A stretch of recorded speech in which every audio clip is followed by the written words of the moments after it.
This story is called Inanna's Descent to the Netherworld. Now, Inanna is Ishtar, aka Easter, the holiday of Easter. A lot of people associate with Jesus's resurrection. Well, you're going to be pretty freaked out when I share with you it's actually the opposite. When you are praising the resurrection of Jesus on Easter, you are actually praising the resurrection of Ishtar and the sacrifice of Jesus. Dumuzi is Jesus, is the great shepherd. He ruled for 36,000 years. This story, this information is etched in stone and clay as well, clay tablets, the Sumerian Kings list. I know it sounds crazy and far-fetched, but hey, this is what the records say, and what do you expect? I'm a conspiracy theorist. I'll tell you, though, sometimes those conspiracy theorist guys are onto something, and gals. Now, once again, Dumuzi, if you read the... First of all, let's do this. Before I actually read this story to you, I'm going to show you how I got to the point of this being a 230,000, at least 230,000 years old. Here is the Sumerian Kings list. The Sumerian Kings list has a total of 365,788 years, approximately. That's how many years are recorded on the Sumerian Kings list. Now, if you go to the Sumerian Kings list, and I added all this up with the calculator, you go to Dumuzi, the shepherd. Dumuzi, the shepherd. His length of reign was 36,000 years. Now, how long ago was his reign, though? His reign was over 230,000 years ago. Before him, you can see there was 4 different rulers that ruled the lands for 136,800 years. And when you start scrolling through and looking at the dates after the flood, look at how the lifespans and the rulership goes from, 1,200 years, 28,000 years up here, 36,000 years, the 43,200 years, and Luana. You notice that the timelines really start to diminish, especially when you get down into this range. It's 30 years, 17 years, 9 years, 7 years, 6 years, 6 years, 5 years, 3 years, a year. 4 rulers within 3 years. You can see right here. So it really starts to change. Things start to mix up. So you go back 230,000 years ago, and you get this character right here, Dumuzi. And what a great character, what a great shepherd. Well, guess what? Dumuzi was married to Inanna, Ishtar, Easter. So why don't we do this? Let's do this. 230,000-year-old story. Inanna's descent to the netherworld. All right, let's go. Once again, thank you very much, Oxford University, for translating these tablets. I'll leave the links in the video description box. These are the project members right here. And later, I'm going to get into the center of the earth, the hollow earth, the netherworld, the underworld, because that's going to link to this story as well. We just look at it. Many ancient Mesopotamian tablets, clay tablets, depictions of art showing a central earth point, a hollow earth. The piece that connects all the other pieces to the puzzle. Could this projection that we are experiencing right now actually be from the center of the earth? Well, I don't know. Here we go.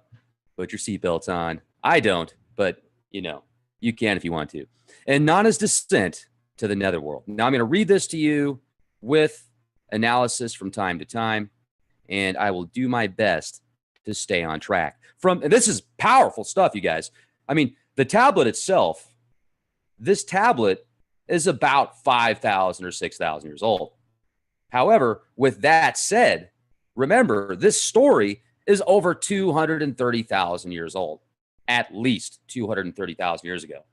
Wow, that's pretty powerful. So when you read the Holy Bible and you read through these scriptures, whether it's the Old Testament or the New Testament, this tablet predates those scriptures.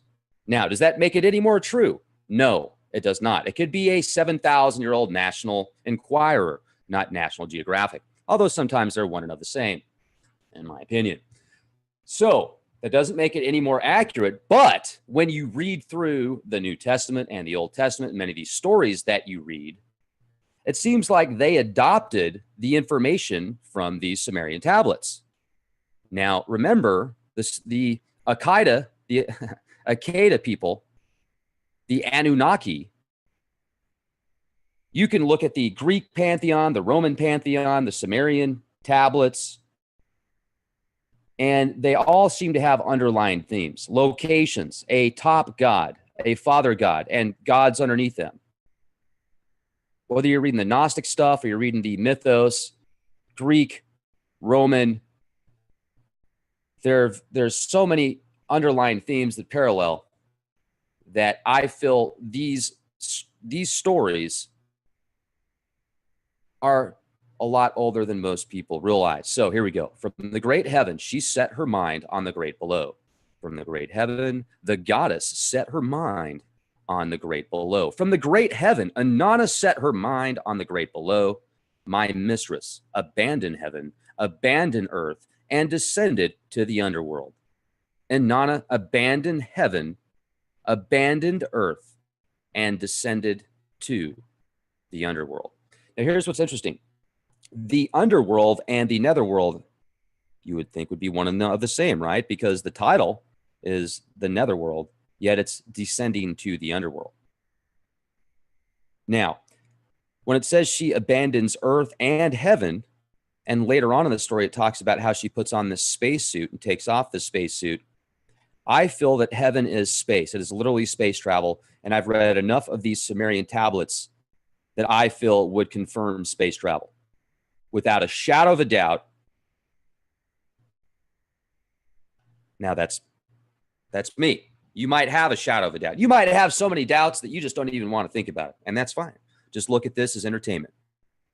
She abandoned the office of En, abandoned the office of Lagar, and descended, nanu, to the underworld.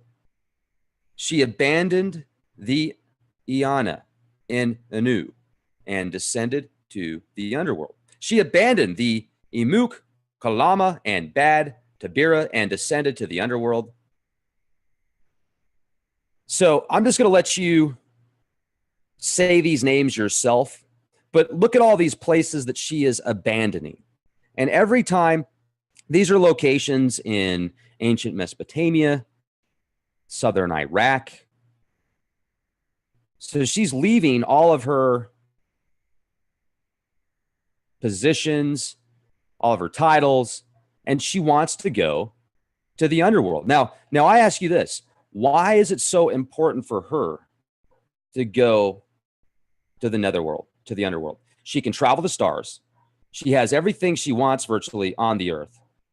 I mean, she's a queen. She's a goddess. She's worshipped. She's loved. Why does she want to go to the netherworld? Why is it so important to her? She can get whatever she wants, except for Gilgamesh. She wasn't able to get Gilgamesh, and it pissed her off. So she went up and told her dad, hey, Anu, give me the horn of Taurus so that I can take out Gilgamesh because he's not going to hook up with me. However, I do feel that she evolved after that. She overcame that and she realized that, you know, there's more to the universe than just her.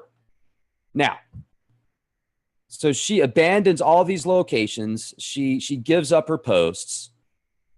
She leaves Earth. She leaves space, the heavens, and she descends to the underworld. She took 7 divine powers. She collected the divine powers and grasped them in her hand. With the good divine powers, she went on her way. She put a turban, headgear for the open country, on her head. She took a wig for her forehead. She hung small lapis lazuli beads around her neck. She placed twin egg-shaped beads on her breast. She covered her body with a pala dress, the garment of ladyship. She, hold on a second. I'm going to turn off the, this should improve it. It's just going to get a little bit warmer in here.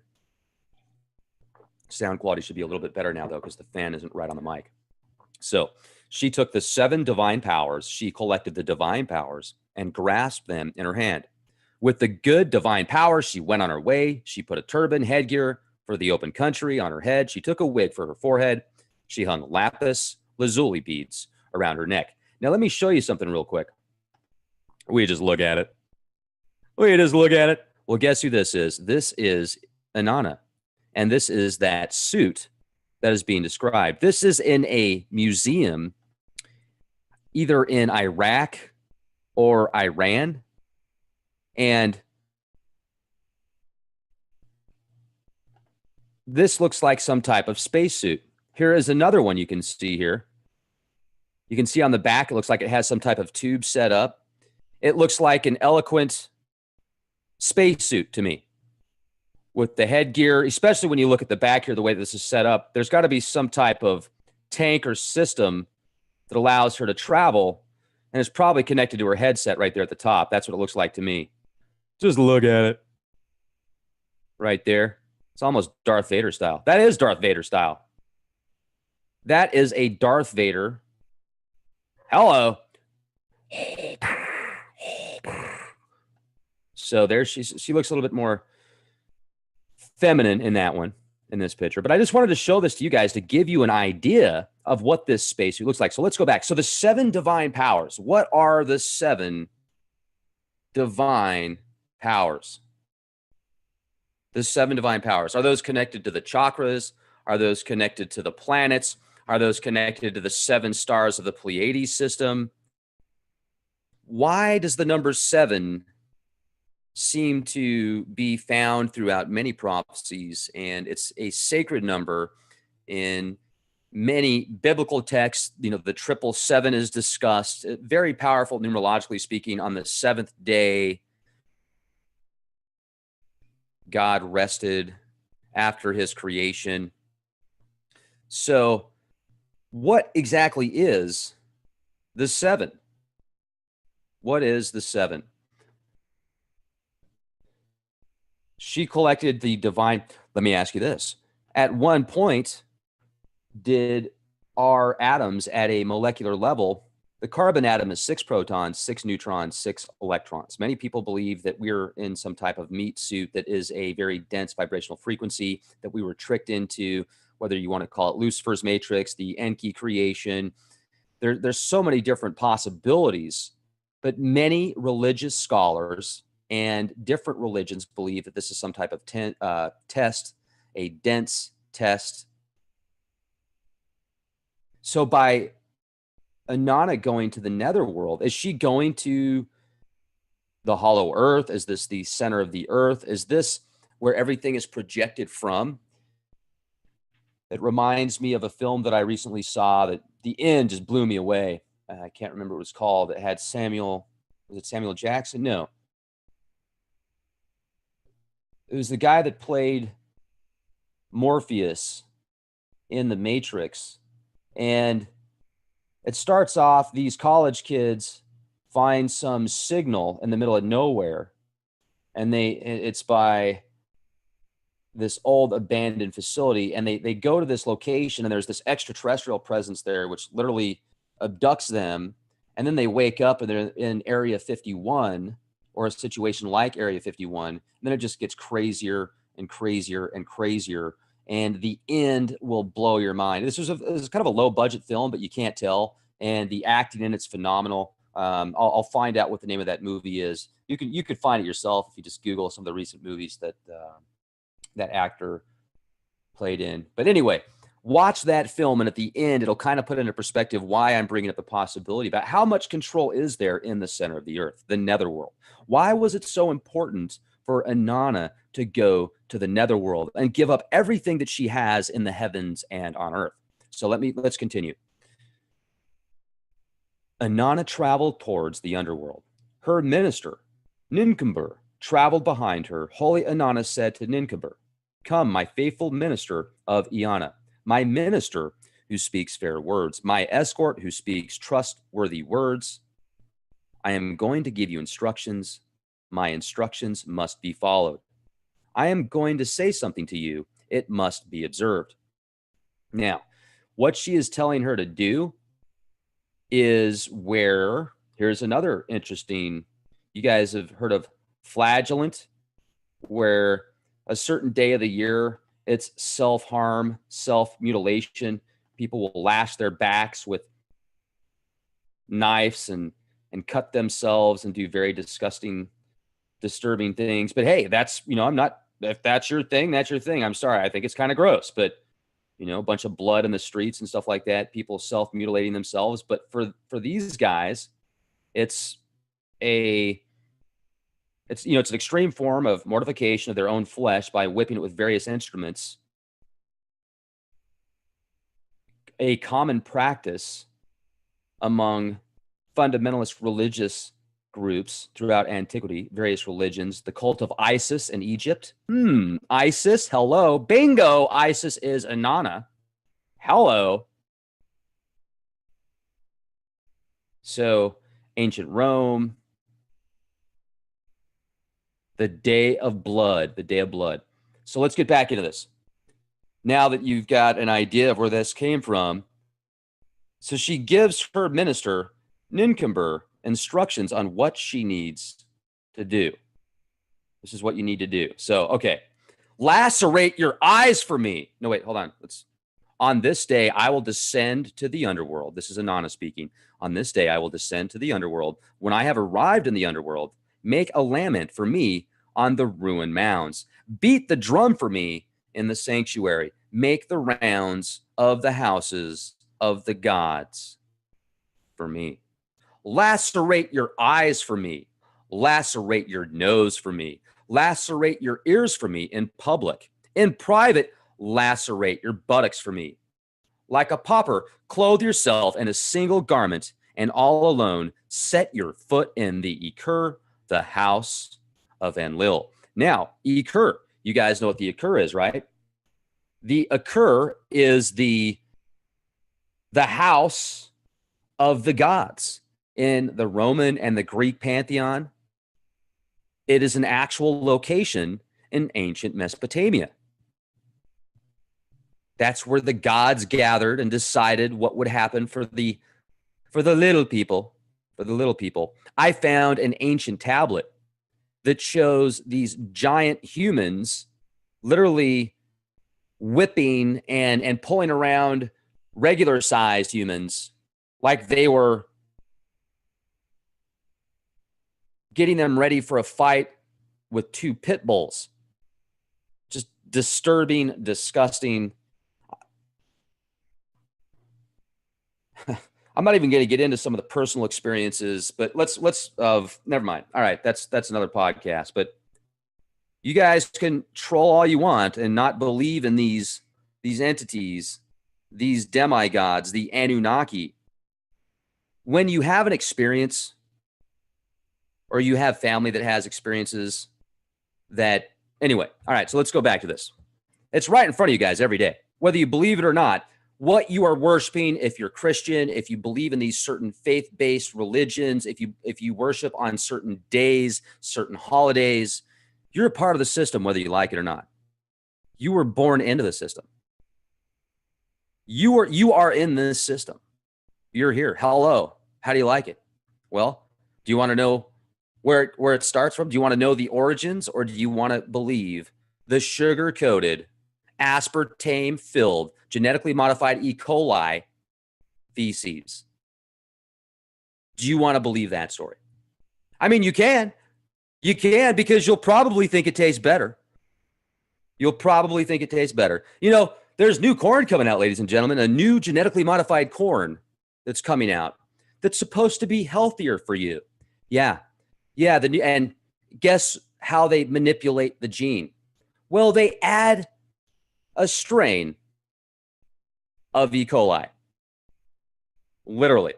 They add a strain of E. coli into corn, and it's going to be better for you. Okay. that reminds me of the viruses that are sprayed on a multitude of products, meat products, deli type products, many seafoods, and they don't even have to label it. It is a virus. It is a genetically modified virus that actually eats E. coli bacteria and reproduces inside of E. coli bacteria. Imagine some crazy person out there getting a sample of that and manipulating it just a little bit in the lab and then doing very bad things with it in public places. I'm surprised it hasn't happened yet. Now, when you hear about people that get mad cow disease and you hear about these brain-eating diseases and stuff like that and these viruses, it makes you wonder where they come from. Do you know there's actually much of the corn that you eat and consume, high fructose corn syrup, yes, it does have thimerosal, or not thimerosal, I'm sorry, mercury. The thimerosal is the stuff they like to put in your flu vaccines. There's mercury, there's glyphosate, and now, this has been for quite some time, there's actually corn products that you don't even have to spray pesticides on because the corn itself produces a specific pesticide within the corn. So when insects eat it, they die because it eats their gut. How do you like that? Oh, I sprayed it all off, man. I sprayed it all off. There's no more chemicals on the corn. Well, that's because it's in the corn now. You know, no wonder so many people out there are getting opportunities with their digestive systems. No wonder there's so many people out there that have to like really watch what they eat, because when they eat, they don't feel good because their food doesn't digest properly. Well, it's because you're consuming poison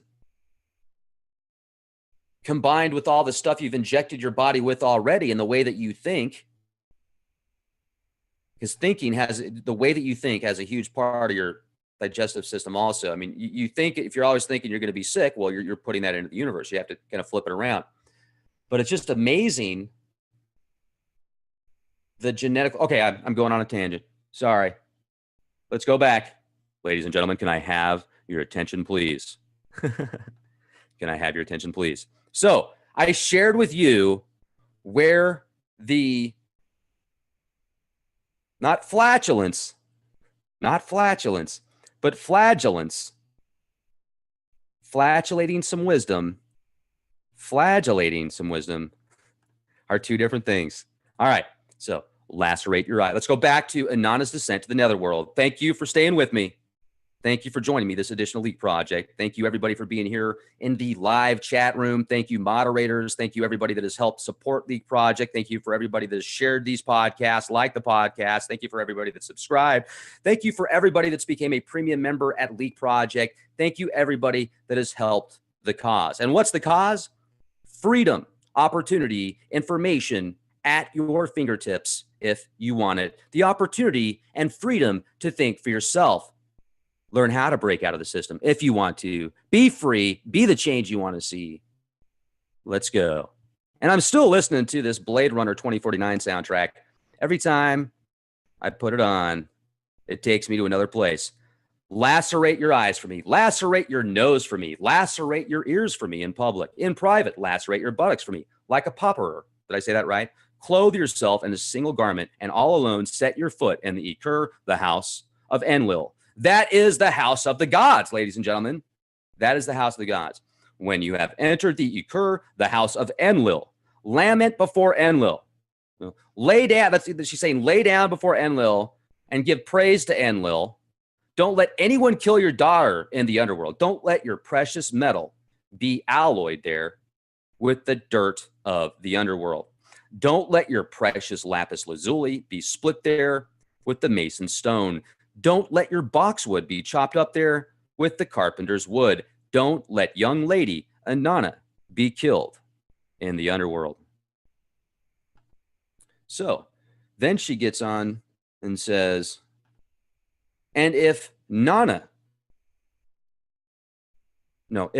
does not help you in this matter, go to Urim. In the Imud Kura at Urim, when you have entered the Ekik Nujal, the house of Nana. Lament before Nana. Father Nana, don't let anyone kill your daughter in the underworld. Don't let your precious metal be alloyed there with the dirt of the underworld. Don't let your precious lapis lazuli be split there with the mason's stone. Don't let your boxwood be chopped up there with the carpenter's wood. Don't let young lady Inanna be killed in the underworld.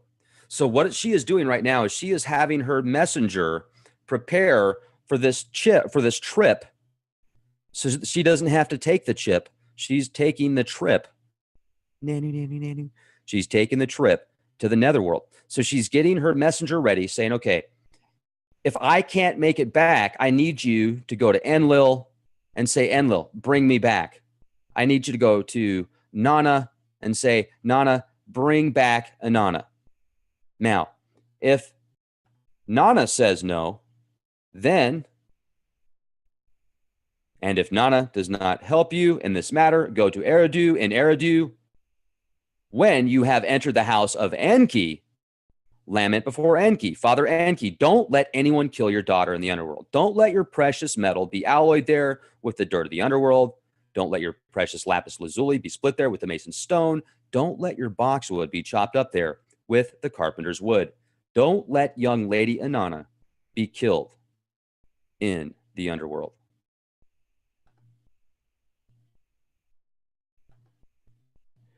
Father Enki, the Lord of great wisdom, knows about the life-giving plant and the life-giving water. He is the one who will restore me to life. It's like she already knew that Enlil was going to say no, that Nana was going to say no, but Enki has more compassion, at least in these tablets, because I've read several tablets where Enki seemed to be the one that was very compassionate and kind and cared. And then also, yeah, boastful and likes to drink and likes to have a good time and you know, definitely has that mindset of look at these amazing things I can do. Look at me, look at me. And at least he's got compassion in these tablets. I think that that's pretty cool. So, excuse me, I'm going to drink water here. Shapeshifters. All right. So Father Enki also knows about the life-giving plant and the life-giving water. When Inanna traveled on towards the underworld, her minister, Ninmah, traveled on behind her. She said to her minister, Ninmah, go now, my Ninmah, and pay attention. Don't neglect the instructions I gave you. When Inanna arrived at the palace, Gonzer, she pushed aggressively on the door of the underworld. She shouted aggressively at the gate of the underworld. Open up, doorman. Open up. Open up. Nettie, open up. I am all alone and I want to come in.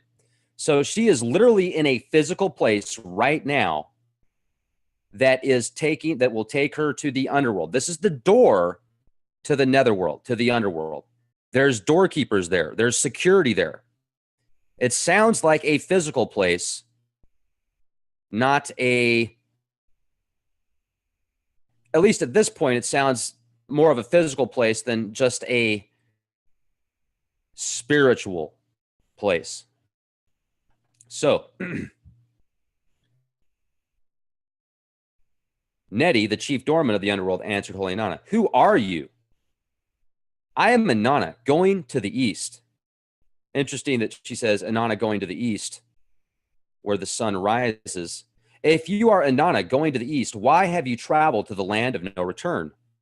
How did you set your heart on the road whose traveler never returns? See, so she's going to a place that, what's her purpose? Holy Inanna answered him, because Lord Gudgalana, the husband of my elder sister, Holy Gala, has died. In order to have his funeral rites observed, she offers generous libations at his wake. That is the reason. Did I say that word right? Probably not. Nettie, the chief doorman of the underworld, answered Holy Inanna, stay here, Inanna. I will speak to my mistress. I will speak to my mistress, Erika Galala, and tell her what you have said. Nettie, the chief doorman of the underworld, entered the house of his mistress, Erika Gala, and said, my mistress, there is a lone girl outside. It is Inanna, your sister, and she has arrived at this palace. Gonzer, she pushed aggressively on the door to the underworld. She shouted aggressively at the gate of the underworld. She has abandoned Iana and has descended to the underworld. She has taken the 7 divine powers. She has collected the divine powers and grasped them in her hand. She has come on her way with all the good divine powers. She has put a turban, headgear for the open country on her head. She has taken a wig for her forehead. She has hung small lapis lazuli beads around her neck. She has placed twin egg-shaped beads on her breast. She has covered her body with a pala dress of ladyship. She has placed mascara, which is called Let a Man Come, on her eyes. She has pulled the pectoral, which is called Come, Man, Come, over her breast. Hello. She has placed a golden ring on her hand. She is holding the lapis lazuli measuring rod and measuring line in her hand. Well, you just look at it. That's like steampunk, right? No wonder I like steampunk so much. Big time. All right. I'm just saying, I'm going to have to get some steampunk sunglasses now. Let's go back. Let's go back. Don't get too excited. When she heard this, Ericagala slapped the side of her thigh. She bit her lip and took the words to heart. She said to Nettie, her chief doorman, "Come, Nettie, my chief doorman of the underworld. Don't neglect the instructions I will give you. Let the 7 gates of the underworld be bolted.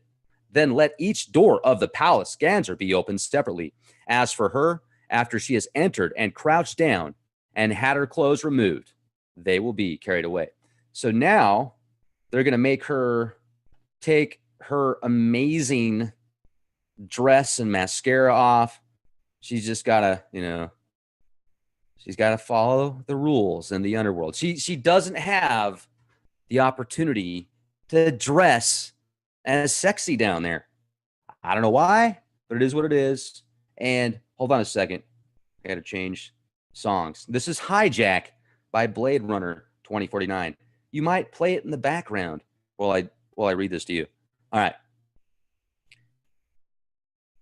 And Nettie, the chief doorman of the underworld, paid attention to the instructions of his mistress. He bolted the 7 gates of the underworld. Then he opened each of the doors of the palace, Ganzer separately. He said to holy Inanna, "Come on, Inanna, and enter." And when Inanna entered, the lapis lazuli measuring rod and measuring line were removed from her hand. When she entered the first gate, the turban headgear for the open country was removed from her head. What is this? Be silent, Inanna. A divine power of the underworld has been fulfilled. Inanna, you must not open your mouth against the rights of the underworld. So one thing that I have noticed about this underworld is you can't have any emotion down there. You can't talk. They don't eat. There's no like physical, what we would look at as physical emotions up here and feelings and sensations. You don't have that down there. The only sensations, well, we'll get to that in a minute, but there's also what would be described as dark entities down there, what most people might think of as demonic or demons. So, all right, let's go back. When she entered the second gate, the small lapis lazuli beads were removed from her neck. What is this? Be silent, Inanna. A divine power of the underworld has been fulfilled. Inanna, you must not open your mouth against the rights of the underworld. When she entered the third gate, the twin egg-shaped beads were removed from her breast. What is this? Be silent, Inanna. A divine power of the underworld has been fulfilled, Inanna. You must not open your mouth against the rights of the underworld. When she entered the fourth gate, the come man, come, pectoral was removed from her breast. What is this? Be silent, Inanna. A divine power of the underworld has been fulfilled. Inanna, you must not open your mouth against the rights of the underworld.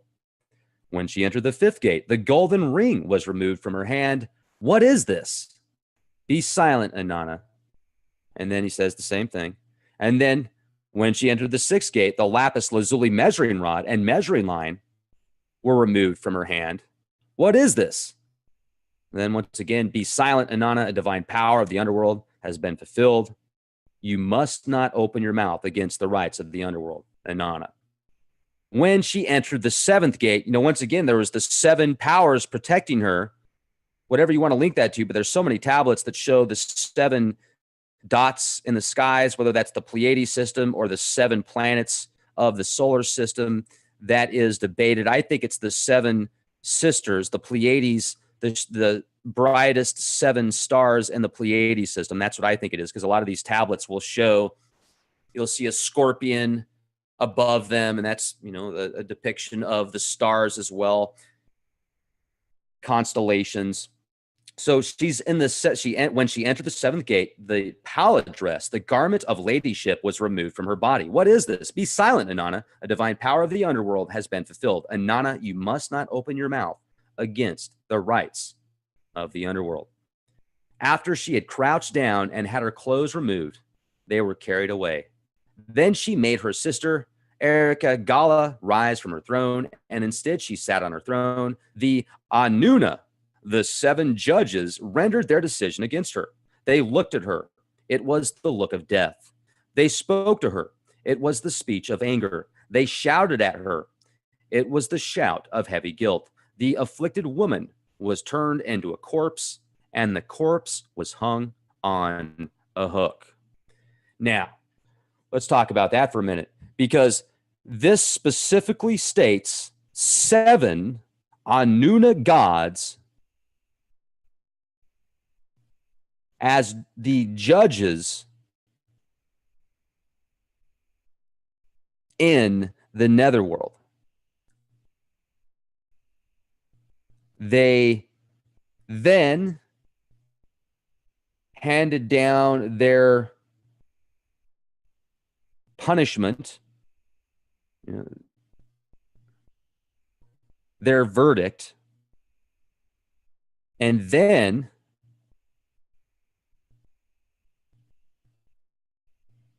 she gets killed. She gets turned into a corpse. She's dead. And then they hang the corpse on the hook. Hello, my name's Captain Obvious. That's kind of creepy. So they hang her on a hook. Now, here is the parallel of the resurrection of Jesus, of the Christ. Many gods or deities or archetypes have been talked about in similar form. This story, especially if this is a 230,000-year-old or older story etched in stone in an ancient tablet that is about 5,000 or 6,000 years old, I would say that that could definitely predate many of the gods that people worship today. Now, once again, Easter, Ishtar. That is the day that Christians worship for the resurrection of the Christ. When I get done reading this story to you, you will realize that Easter is actually the worship of resurrection of Easter and the sacrifice of Dumuzi, the shepherd, which could very well be the Jesus character or a part of the Jesus character that is described in the New Testament. Powerful story. Stories are rewritten and handed down, and mythos, folklore, etc. is handed down generation to generation to generation. Think about all the times that were lost, all the civilizations destroyed, all the information that was stolen. This is another, just because the story isn't exactly the same, it doesn't mean your faith is in vain, folks. That's what I'm saying. I mean, for me, when I broke out of the Jesus paradigm and that specific control matrix, when I broke out of the religious paradigm, it was very sad for me. It was very, I was like, wow, I've been worshiping and praying to this deity for so many years and offering so much, and then now come to find out that this deity might not even be real.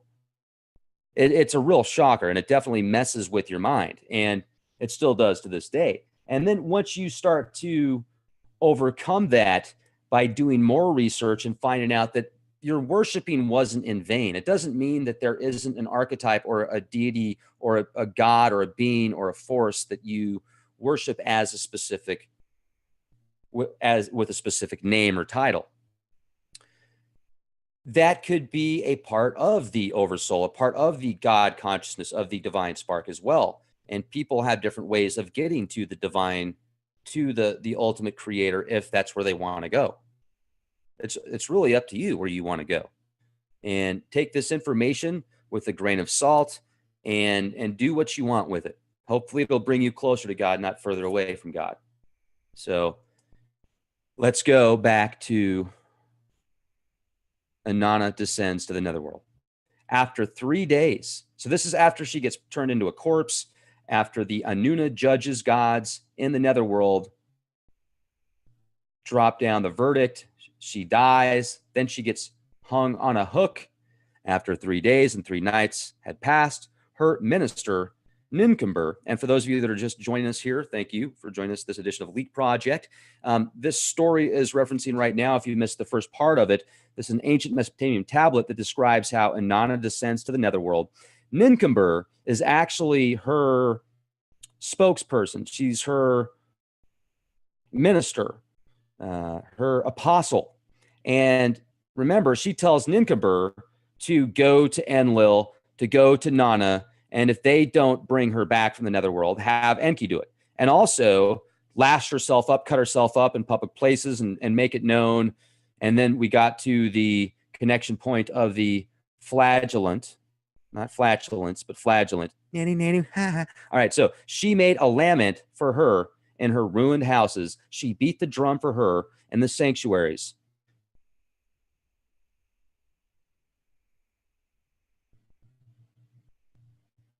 Did I skip a line there? After 3 days and 3 nights had passed, her minister Ninmah, her minister who speaks fair words, her escort who speaks trustworthy words, carried out the instructions of her mistress. She did not neglect or forget her instructions. She made a lament for her in the ruined houses, in her ruined houses. She beat the drum for her in the sanctuaries. She made the rounds of the houses of the gods for her. She lacerated her eyes for her. She lacerated her nose. In private, she lacerated her buttocks for her like a pauper. She clothed herself in a single garment, and all alone she set her foot in the Akur, the house of Enlil. So what is she doing by slicing herself up? She is literally doing blood sacrifice. She is asking for a blood sacrifice, slicing yourself up, opening up the blood outside of your body, making it readily available for these parasitic entities.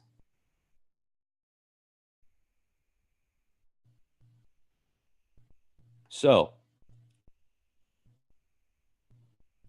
when she had entered the Akur, the house of Enlil, she lamented before Enlil. Father Enlil, don't let anyone kill your daughter in the underworld. Don't let your precious metal be alloyed there with the dirt of the underworld. Don't let your precious lapis lazuli be split there with the mason's stone. Don't let your boxwood be chopped up there with the carpenter's wood. Don't let young lady Inanna be killed in the underworld. So let me repeat why I think that the underworld is a physical place. She went there alive. She was killed when she went there.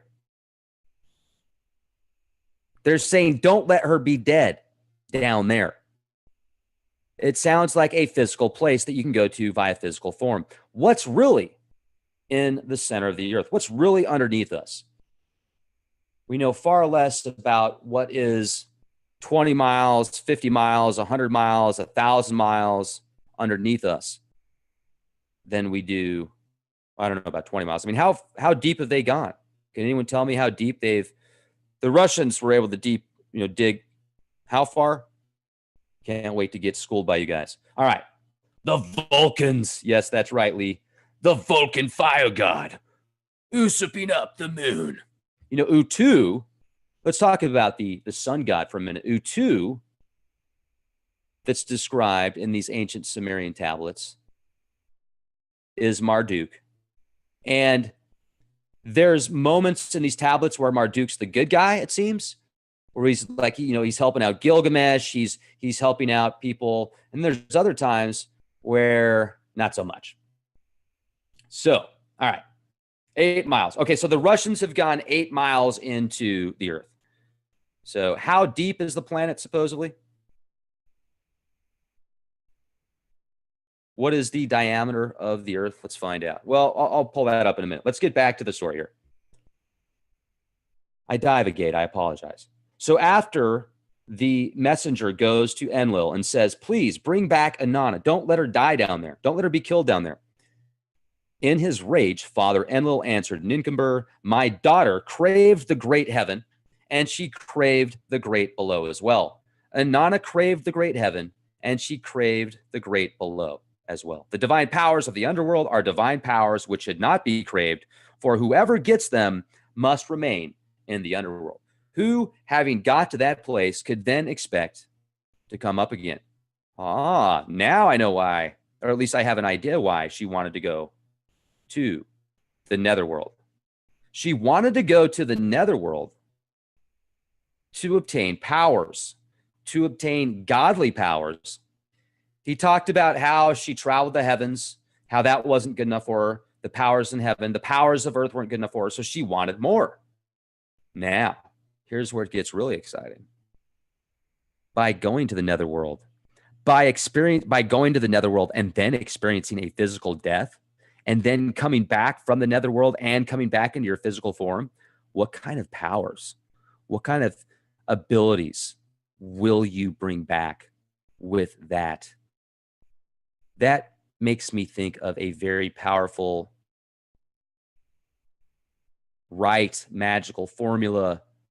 I mean, that's extremely deep. I would say that maybe that's why you read about these archetypes and these beings that have gone through the 3 days, 3 nights, traveling to the netherworld, coming back again. You know, the Jesus story talks about how didn't Jesus go to hell for 3 days? Or, you know, he was resurrected the 3rd day, right? I've heard stories, maybe it's the LDS religion that talks about how Jesus was in hell.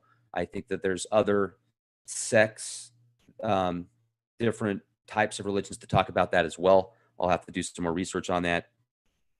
And I'm sure you guys will let me know about that in the comment section. But, okay, and somebody said, where does that 230,000 year figure come from? Great question. Dumuzi was a king that ruled for 36,000 years that is recorded on the Sumerian Kings list, the tablets of the Sumerian Kings list. And that rule was over 230,000 years ago. Dumuzi, once I finish the story, you will find a very strong parallel of Jesus in the New Testament that was resurrected after 3 days. Now, remember, Jesus is the great shepherd, right? Dumuzi is the great shepherd, the great Sumerian king. Dumuzi is married to Inanna. And let me finish the story now, and you'll understand even more about the Jesus connection and the resurrection and why Easter is actually celebrating the resurrection of Inanna and the sacrifice of Jesus, Dumuzi. So Enlil is saying, no way. Enlil is saying, I'm not going to bring Inanna back. She craved it, and I'm not going to mess with the divinity, with the divine beings in the netherworld. He's like, their decision's made. I'm not messing with that. So, thus, Father Enlil did not help in this matter, so she went to Urim. In the Umud Kura at Urim, when she had entered the Ikik Nujal, the house of Nana, which is the male god of the moon, she lamented before Nana, Father Nana, don't let your daughter be killed in the underworld. Don't let your precious metal be alloyed there with the dirt of the underworld. Don't let your precious lapis lazuli be split there with the mason's stone. Don't let your boxwood be chopped up there with the carpenter's wood. Don't let young lady Inanna be killed in the underworld. In his rage, Father Nana answered Ninmah, my daughter craved the great heaven, and she craved the great below as well. Inanna craved the great heaven, and she craved the great below as well. The divine powers of the underworld are divine powers which should not be craved, for whoever gets them must remain in the netherworld, in the underworld, who, having got to that place, could then expect to come up again. Thus, Father Nana did not help in this matter. He did not help her in this matter. So she went to Eridu. In Eridu, when she had entered the house of Enki, she lamented before Enki, Father Enki, don't let anyone kill your daughter in the underworld. Don't let your precious metal be alloyed there with the dirt of the underworld. Don't let your precious lapis lazuli be split there with the mason stone. Don't let your boxwood be chopped up there with the carpenter's wood. Don't let young Lady Inanna be killed in the underworld. Father Enki answered Ninmah, what has my daughter done? She has made me worried. What has Inanna done? She has made me worried. What has the mistress of all the lands done? She has me worried. What has this mistress? What has the mistress of heaven done? She has made me worried. Thus Father Enki helped her in this matter. He removed some dirt from the tip of his fingernail and created the Kurjara. He removed some dirt from the tip of his other fingernail and created the Galatura. To the Kurjara he gave the life-giving plant. To the Galatura he gave the life-giving water. So let's talk about that for a minute. Enlil, no. Nana, no. Enki, yeah, he's going to help. Enki. Now, Enki, if Enki is Lucifer, didn't Enki also warn Noah about the flood? Wasn't it Enki, the trickster god, that warned Eve or told Eve, oh, you want more knowledge? Here you go. Here's the tree of life. Enki's got now those two entities. I just think it's bizarre. I mean, the more you read these ancient tablets, it's got a completely different spin than the Vatican version of scriptures. And you look at how deep the Vatican goes, and I would say judge a tree by its fruit. What has the Vatican really done over the past 1,000 years, 1,500 years? Or how Vatican hasn't been around that long, have they? How long has the Vatican been around? It's interesting because people that really put all their faith, I mean, think about the Crusades. Think about all the people that have been slaughtered or burnt at the stake because they were supposedly a witch or because they didn't follow the Pope or they didn't follow the status quo. You think it's bad now? Go back a few hundred years ago. Imagine if somebody called you a witch. You'd be tortured to death. And then they're like, oh, well, she's not a witch, so yep, she's going to heaven. And then think they're doing the right thing. It's disgusting. These tablets are a lot older. And then you're going to have somebody come out and say, oh, well, you know what happened? It was the devil. The devil went back and rewrote the tablets. Are you listening to yourself? Maybe the devil wrote the Bible that you're reading. Maybe if the devil can go back and manipulate clay tablets that are older than the Bible, could the devil not manipulate the Bible too? I mean, I'm sorry, folks, but sometimes I wonder if anybody wrote the Bible, it was probably the devil. Now, you can get mad at me for that. You can call me bad names. I get it. I've been called bad names before. And if I talk to myself now from 15 years ago, I would probably think that I was the Antichrist for just bringing that up. Now I think it's quite the opposite. I think that you're much more Christ-like if you question the status quo, if you go with your gut instinct, if you follow where the information leads you. If you want to know the truth, you can find it. It just might take a while. And you know what? Enjoy the ride. Because it is, ladies and gentlemen, it's one hell of a ride. Until you get to heaven. And then you can be like Silver Surfer. Now let's get back to what did Enki do? with the dirt of his fingernail. It's not dirt, folks. It's DNA. That DNA created two other entities, the Kurjara and the Galatura, which both, that is not only the key building blocks of the tree of life, but also the key building blocks. Oh, boom! I just connected another dot. In the Knights Templar, they were always looking for the cup, right? In that Indiana Jones movie, the last one that came out, where they get the cup, and it's a carpenter's cup, and it's got the blood of Christ in it. It's eternal life, right? What is that called? What's the name of that?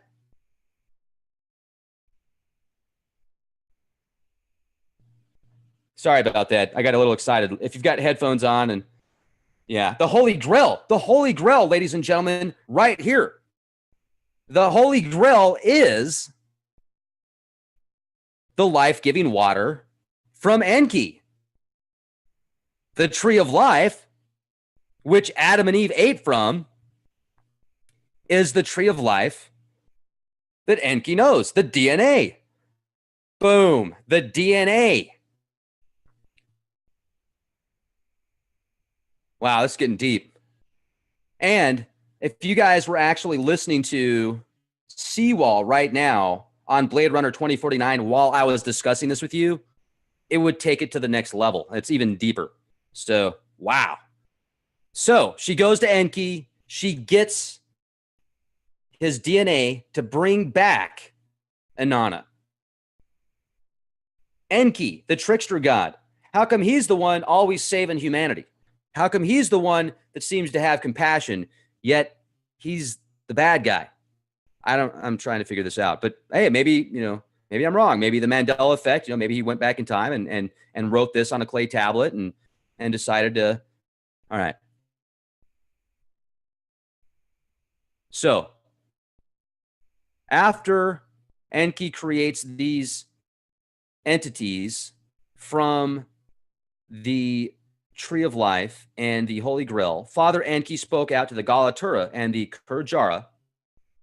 One of you sprinkle the life-giving plant over her, and the other the life-giving water. Of course, every plant needs water, right? No, I'm not. I'm not an Enki lover. I am a truth, freedom, information lover. How about that? Is that okay? I am not house anything. I'm a house conspiracy theorist in Grandma's garage. Somebody said Rex's house Enki. No. Grandma, where's my milk and cookies? I love you, Grandma. You're the best. All right. I pay her rent. So, all right. So anyway, all she has to do is make me sandwiches once in a while, and she can do whatever she wants. And, it's cool. So, all right. The Father Enki spoke out to the Galatura and the Kurjara. One of you sprinkle the life-giving plant over her, and the other the life-giving water. Go and direct your steps to the underworld. Flit past the door like flies. Slip through the door, pivots like phantoms. The mother who gave birth, Erikagala, on account of her children, is lying there. Her holy shoulders are not covered by a linen cloth. Her breasts are not full like a Cajun vessel. What did I say that right? Not Cajun. Kagon, Saigon, Saigon. Cajun. Her nails are like a pickaxe. What? Her nails are like a pickaxe upon her. The hair on her head is bunched up as if it were leeks. That sounds like Medusa. Now, what was just described reminds me of some type of nanotechnology that's infused with the DNA and the building blocks of Enki. And this nanotechnology, what Enki created was nanotech, like these little nanoflies. This is what I am envisioning right now. These nano drones that have kind of like when you see those nano drones now, those flies. Hey, thanks, Matthew. Much appreciated, man. Very kind of you. Okay, so you've seen the nano mosquitoes, right? The drone flies, the drone mosquitoes that have little pins, like little needles that can actually extract blood, extract DNA, and emit a some type of chemical into its victim. Well, imagine something like that with a little packet of this DNA, this life that brings you back from life, something that would actually go in at the DNA level. And this was probably some type of nanotechnology that would actually jump the building blocks that are still in there. Because even though the body's dead and decomposing, it's still decomposing at a atomic level. So this technology must have been able to infuse not only a DNA, but also a synthetic DNA that would kind of restart. It would be like a jump start. Your battery's dead. Well, let's jump start it with another battery. That is my take on what happened in this. Like, that's my take of what this story is representing. You can go back hundreds of thousands of years. Once again, let's go back 230,000 years. Let's look at these 200,000, 250,000, 300,000-year-old mines and structures in South Africa that literally resonate at a specific frequency. It wasn't just a bunch of rocks and like, oh yeah, let's build rocks over here. Yeah. Oh yeah. No, not at all. Very intelligent people, very intelligent beings. They were specifically doing things to resonate at a frequency level. As a matter of fact, they were probably much more intelligent than many of us, including myself. So I'm just saying. Now, Nibiru, if there is a Nibiru, it is most likely some type of artificial construct, some type of like enormous spaceport. And let's talk about this for a minute, because look at these clay tablets, thousands of Sumerian tablets. Even you can get into the Egyptian mythos. You can get into the Egyptian Book of the Dead with these chapels that look like rocket ships that go even back to the Sumerian tablets. The Sumerian tablets go back to the Errata people, and the Errata people can go way back as well and look at Göbekli Tepe and other temples and structures around the world that are so old, so incredible, so ahead of their time. Let me ask you this. Where did they get the supplies to build the Great Pyramids? From all over the world. Just the logistics chain to build the Great Pyramids in today's technology would take years and years and years, with roads and cranes and trucks and technologies and being able to travel all around the world with these giant ships and cargo ships, etc. It would still take probably at least 100 years to get anywhere close. Maybe if you got everybody in the world doing it, maybe you could do it faster.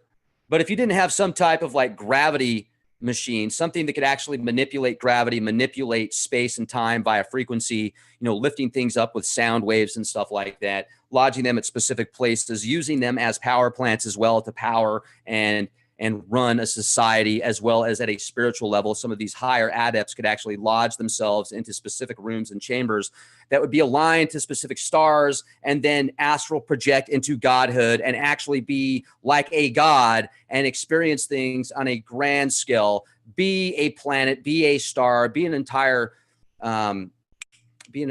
cosmos, be an entire constellation, and experience every archetype and frequency and vibrational energy level inside of that archetype. Why not? Why not? Whoa, holy cow. Thank you so much. I just noticed that. Very kind of you. Thank you for your support. That's awesome. Makes it even exciting. It makes it much more exciting when I look at the live chat and I see somebody made a donation. Thank you so much. That's awesome. You are fantastic. All right, let's go back to, I was divagating there for a minute. I was going off on one of my rabbit holes. Where was I? Okay. Then Father Enki spoke out to the Galatura and the Kurjara. One of you sprinkle the life-giving plant over her, and the other the life-giving water. Go and direct your steps to the underworld. Flit past the door like flies, slip through the door, pivots like phantoms. The mother who gave birth, Erikagala, on account of her children, is lying there. Her holy shoulders are not covered by a linen cloth. Her breasts are not full like a vessel. Her nails are like a pickaxe upon her. The hair on her head is bunched up as if it were leaks. Now, that reminds me of Medusa a little bit. That reminds me of Medusa. Hold on, I'm going to change the songs here. All right, here we go. Yep. They will offer you a river full of water. Don't accept it. So Enki is telling her what you need to watch out for. They will offer you. I skipped a chapter.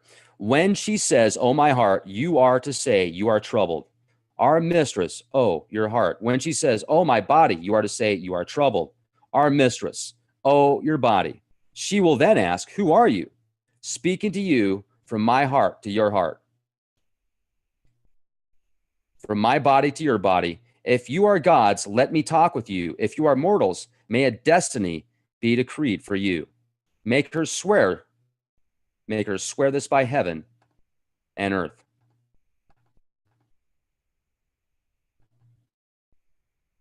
They will offer you a river full of water. Don't accept it. They will offer you a field with its grain. Don't accept it. But say to her, "Give us the corpse hanging on the hook." She will answer, "That is the corpse of your queen."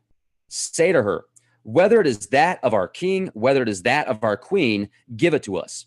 She will give you the corpse hanging on the hook. One of you sprinkle on it the life-giving plant, and the other the life-giving water. Thus let Inanna arise. Now, once again, that sounds like a physical location. That sounds physical to me.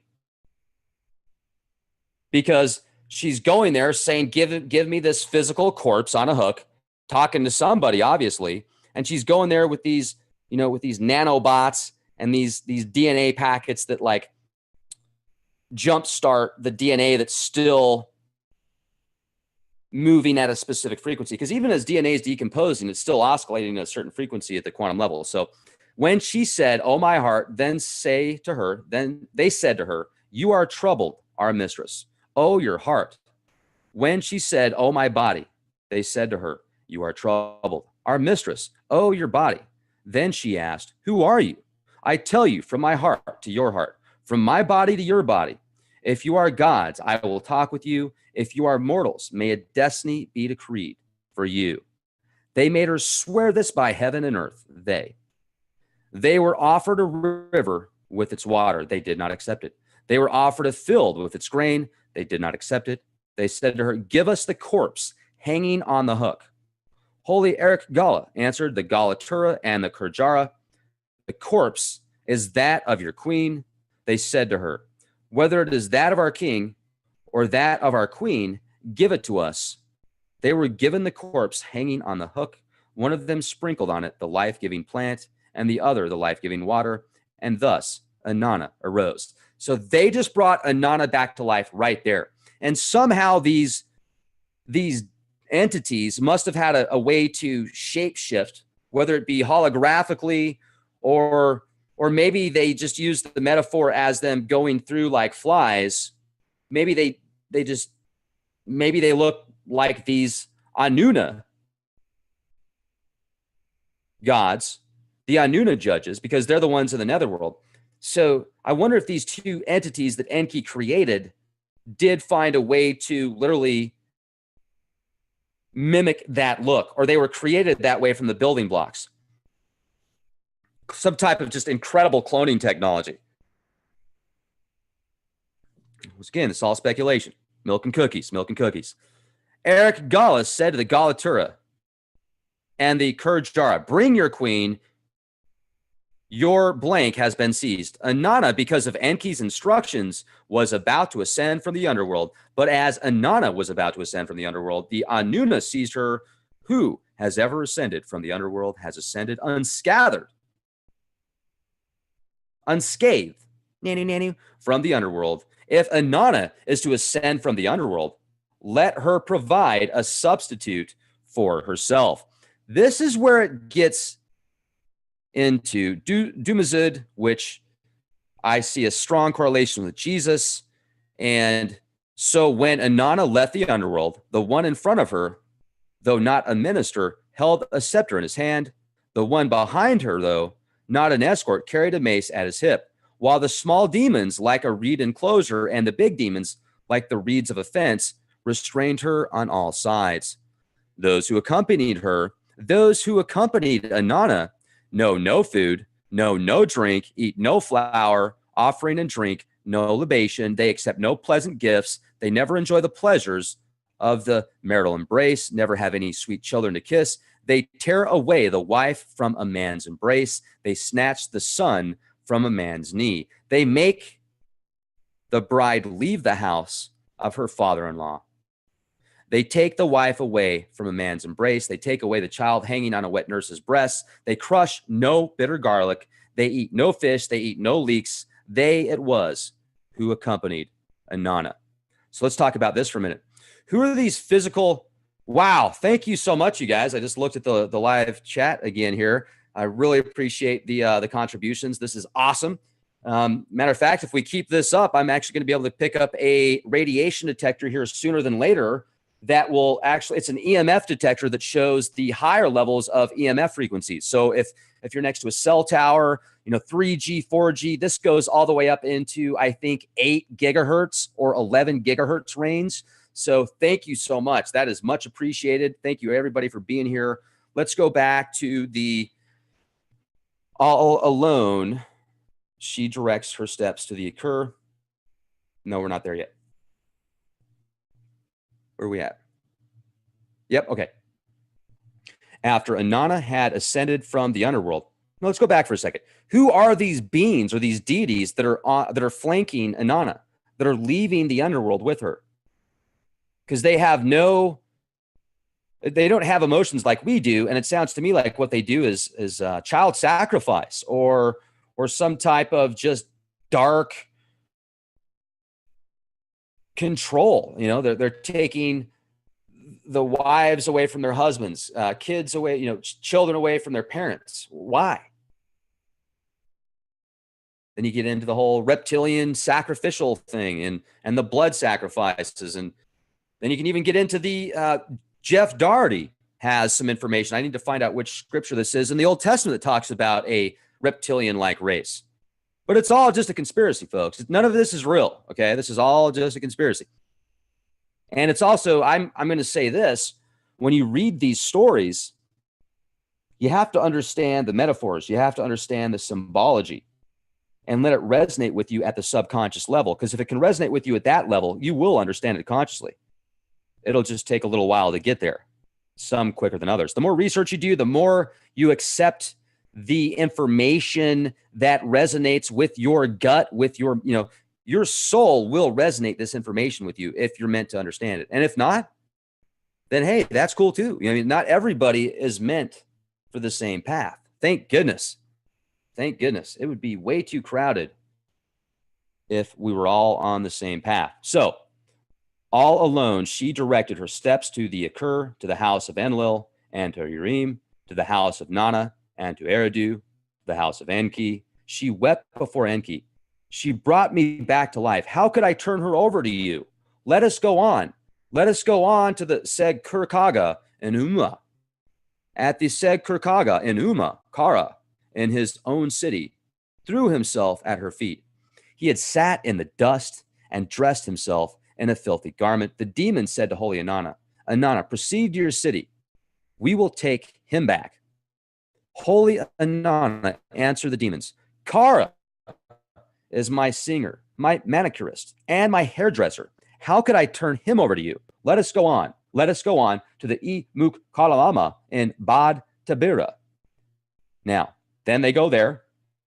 Lulal in his own city threw himself at her feet. He had sat in the dust and clothed himself in a filthy garment.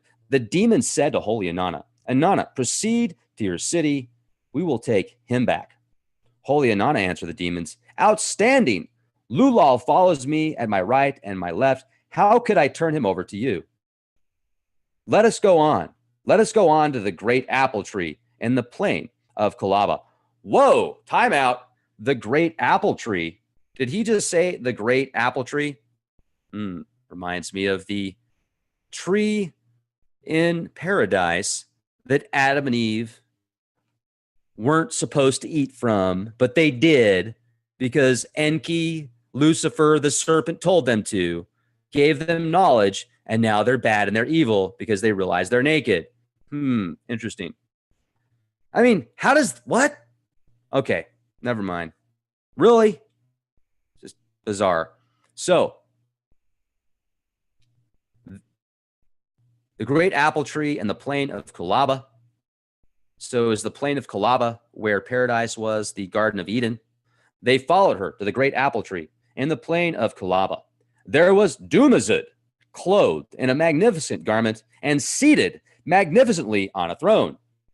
Remember, let's go back 230,000 years. Dumuzi, the great shepherd king of 36,000 years, is married to Inanna. He's sitting on his throne. The demons seized him there by his thighs. The 7 of them poured the milk from his churns. The 7 of them shook their heads. They would not let the shepherd play the pipe and flute before her. She looked at him. It was the look of death. She spoke to him. It was the speech of anger. She shouted at him. It was the shout of heavy guilt. How much longer? Take him away. Holy Inanna gave Dumuzi, the shepherd, into their hands. Bingo, not Dumuzi the fisherman, because there's 2 Dumuzis on the Sumerian kings list, you guys. There's 2 of them. The second one didn't rule for 36,000 years. Let's go here. Let me show you what I'm talking about. Bingo, there you go. Dang it, I got excited again. Right here, Dumuzi, the shepherd. 36,000 years. He ruled for 36,000 years. Now, I did the math. I counted up every single one of these houses. I counted up all of this. I'm a counter, you guys. I used a calculator, okay? And I came up with 365,788 total years on the Sumerian kings list. If you go back 228,988 years on the Sumerian kings list, that's the end of Dumuzi's reign. That is when this story is being told, when he was sent to the netherworld. Now, remember, you need to add approximately another 3,600 years on top of the 228,988 years, making it closer to 233,000 years ago. So I was being conservative when I said 230,000 years. So go back 228,000 years in the Sumerian kings list is the end of Dumuzi, the shepherd king's reign, because that's when he was sent to the netherworld. Dumuzi, the shepherd, going to the netherworld, wasn't Jesus, the great shepherd. So when you worship Easter, when you are worshiping the resurrection of Jesus, you are worshiping the resurrection of Inanna. Not saying it's bad. I'm just saying that's what it is. So unicorns and popcorn and gremlins and goblins. Now, let's go back to Dumuzi. The demons capture Dumuzi on his throne as the shepherd king. Now, my question is, why does Inanna give up Dumuzi, her husband? Why doesn't she give up her hairdresser or her manicurist? Oh, right on, DevStar. Thank you very much. Why doesn't she give up all the people before her that she had an opportunity? Why give up her husband unless she got jealous, something happened? Was he having an affair on her? Did she come back and see him getting it on with some other chick? So she's like, all right, take him. I'm pissed. Like, really, there's got to be, I don't think that she loved her hairdresser more than Dumuzi.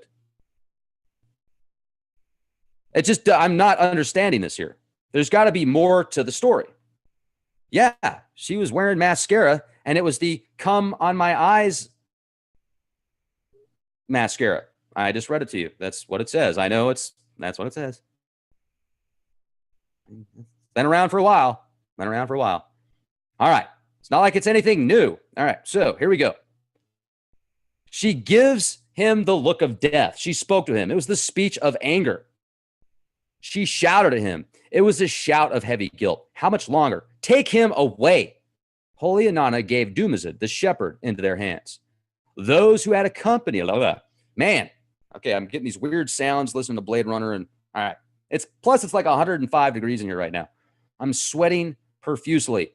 Those who had accompanied her, who had come for Dumuzi, know no food, know no drink, eat no flour offering, drink no libation. They never enjoy the pleasures of the marital embrace, never have any sweet children to kiss. They snatch the son from a man's knee. They make the bride leave the house of her father-in-law. Dumuzi let out a wail and wept. The lad raised his hands to heaven, to Utu, Utu, you are my brother-in-law. I am your relation by marriage. I brought butter to your mother's house. I brought milk to Ningal's house. Turn my hands into snakes' hands and turn my feet into snakes' feet so I can escape my demons. Let them not keep hold of me. Now, let's talk about this for a minute. The demons holding him, and he can be free if his hands and arms are turned into snakes. I looked and looked and looked for the Sumerian tablet, and I couldn't find it. I've seen it before. There's a Sumerian tablet that shows Dumuzi and his legs and his arms being turned into snakes. Now, that is metaphoric, in my opinion, for turn me into a, give me the serpent seed, bring me back like Enki brought back Inanna. That's what I am thinking of. Make my hands and feet into snakes so that I can escape. Wow. That's powerful right there. Like a sod's call snake. So, Utu is Marduk. Utu is the sun god. Utu accepted his tears. Dumuzid's demons could not keep hold of him. Utu turns Dumuzid's hands into snake's hands. He turned his hands into snake hands. He turned his feet into snake's feet. Dumuzi escaped his demons. Holy Inanna wept bitterly for her husband. Stand by.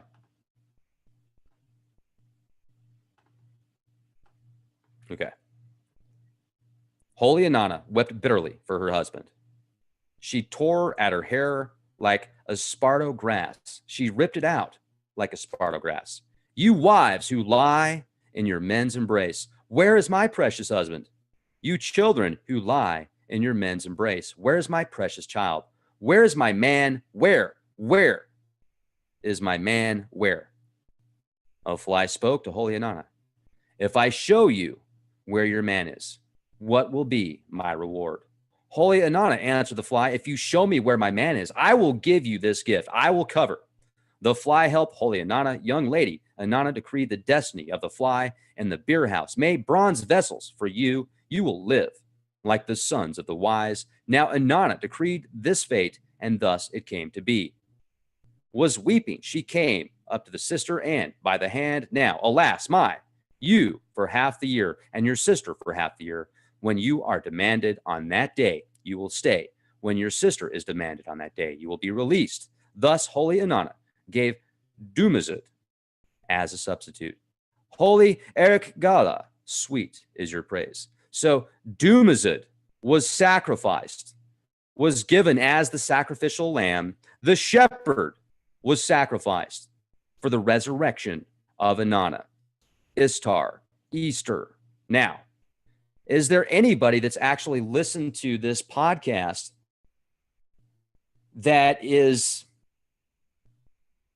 of the opinion and belief that Easter is the celebration of the resurrection of Jesus Christ? And if you are, after listening to this podcast, do you still have the same mindset? And if you do, that's fine. I would just be very interested to know. And I would also like to thank everybody that joined me this edition of Leak Project. I would like to give a huge thank you to everybody that hit that super chat button. You guys are awesome. It makes it a lot easier for me to do this with the help of you guys. And be excellent to each other, ladies and gentlemen. If you have a different belief, if you have a different religious belief, spiritual belief, political belief, if you look at somebody's point of view if you at least look through their eyes, I think it'll give you a better understanding where they're coming from, and also give you either clarification for your beliefs and solidify your beliefs, or it might give you some rabbit holes to go down. And if it does give you more information, more pieces to a puzzle that you thought you already had all the pieces to, is that a bad thing? Maybe it's for a reason. Maybe it's for a reason. So thank you, everybody. I'm going to be on here soon in just a short while. So make sure to check back later today, later this evening. I also want to thank whatever it is that made us, because it's awesome. Isn't it awesome? Even if you think that the next side is going to be better, and hey, maybe it is. Even if you think when you get to the next level, you're going to be in a better place. Well, thank goodness we were created to have that opportunity, right? And imagine, think of all the trials and tribulations we go through in this physical body, in this realm. How much will that give us strength and the opportunity to improve and become better people, to become better beings, to become better souls and spirits and sparks, so that we can help others this life and beyond. Even the next life is still this life, because you never really die, do you? Well, I hope not. And I'm starting to divagate. So what I do know, at least from the research that I have done, is energy doesn't die. It just transforms. Are we not energy? Question everything. Be excellent to each other. Be the change you want to see. leakproject.com.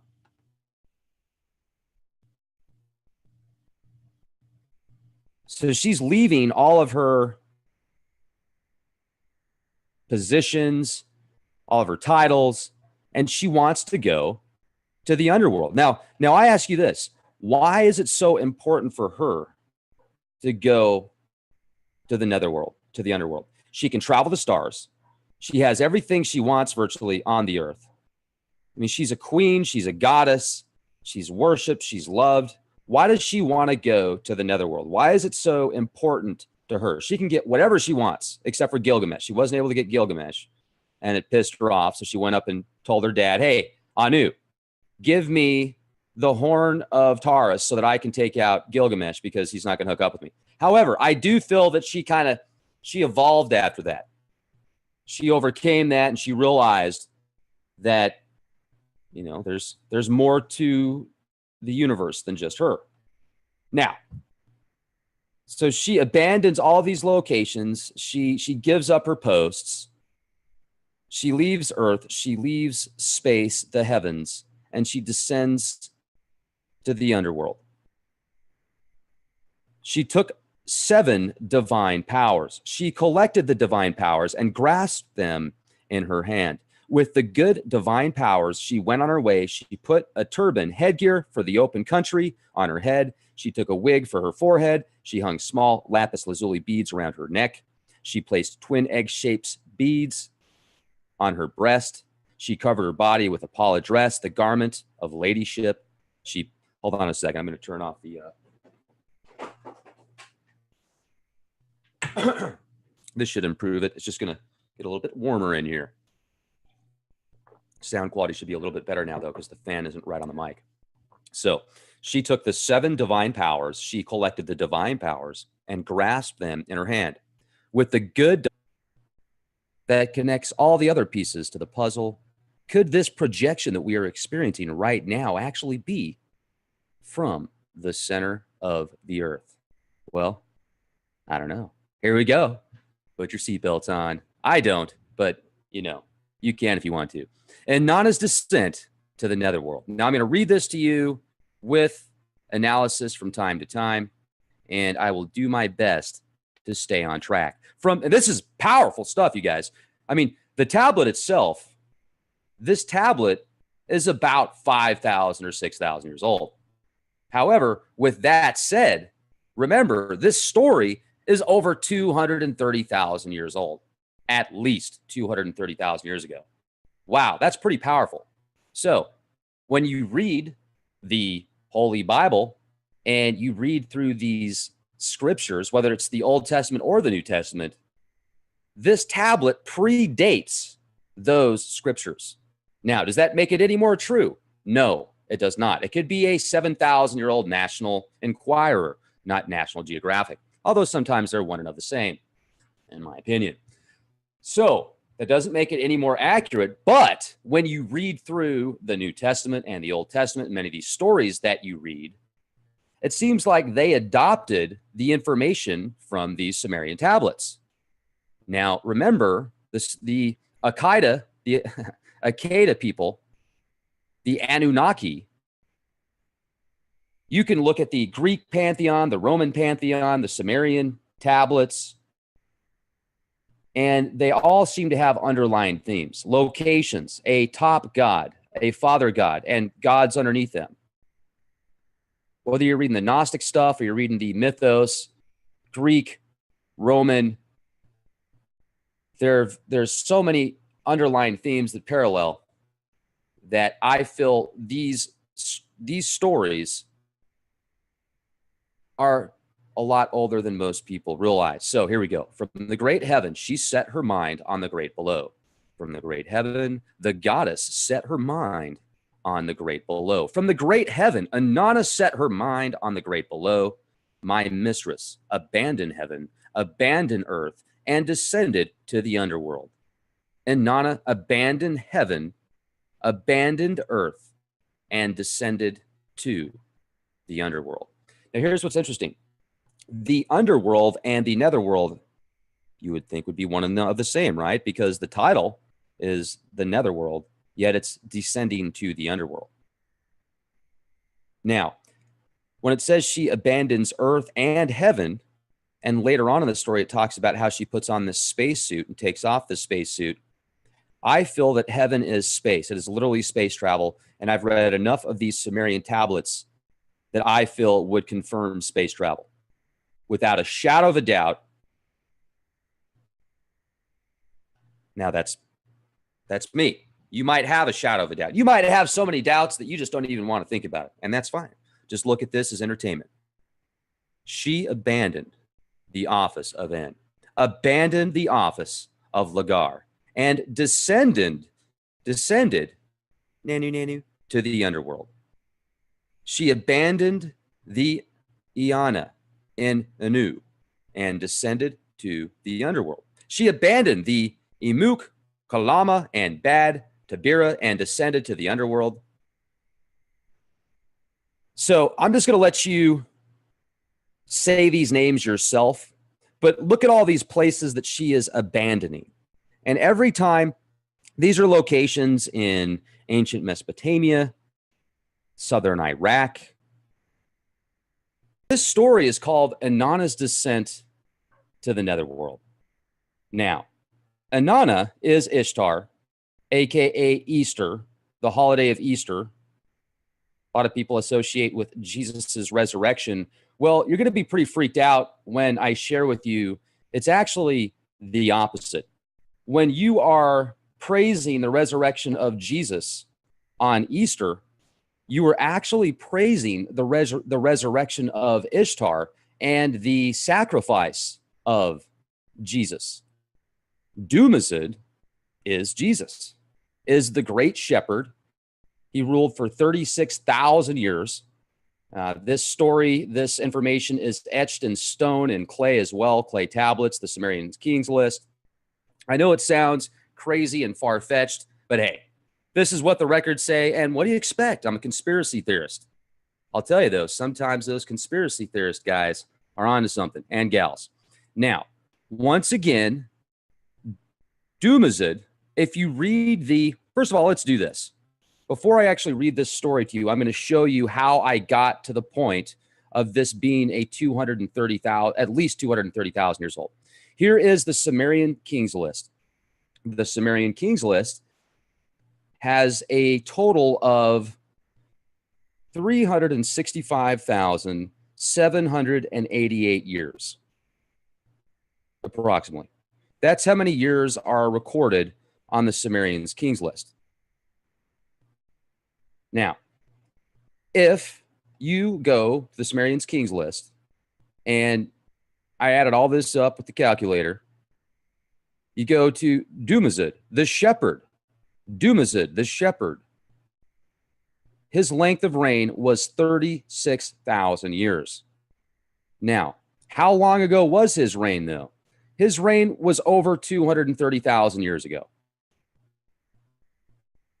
Before him, you can see there was 4 different rulers that ruled the lands for 136,800 years. And when you start scrolling through and looking at the dates after the flood, look at how the lifespans and the rulership goes from, 1,200 years, 28,000 years up here, 36,000 years, the 43,200 years, and Men Luana. You notice that the timelines really start to diminish, especially when you get down into this range. You use 30 years, 17 years, 9 years, 7 years, 6 years, 6 years, 5 years, 3 years, a year. 4 rulers within 3 years. You can see right here. So it really starts to change. Things start to mix up. So you go back 230,000 years ago, and you get this character right here, Dumuzi. And what a great character. What a great shepherd. Well, guess what? Dumuzi was married to Inanna, Ishtar, Easter. So why don't we do this?